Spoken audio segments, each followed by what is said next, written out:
نفهمیده سن چیه؟ تو نمیفهمی چیه؟ چه؟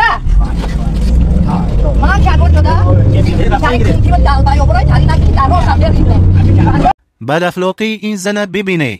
به درجه بی‌حیا و بداخلاق بوده که در بین این قدر مرد فلانی اوچه گفته سخنانی فحش میگه. با یک بداخلاقی کندکتور تحقیر و توهین میکنه.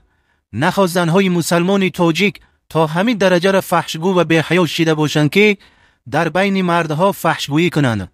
از همه بدترش این است که یک نفر هم یافت نمیشود که همین زن بداخلاق اقلا بگه که در جای جمعیتی دهان نگه دار او دهنه یا توالت.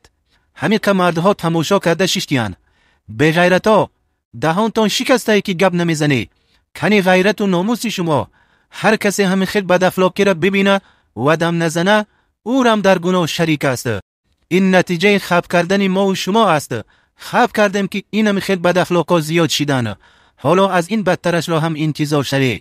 جوان مردانی تاجیک ایره یقین بدانه که وقت کاری گناه دیده و دم نزده عذاب الله که آمد همه را فرا میگیرد. انتظاری عذاب الله باشید.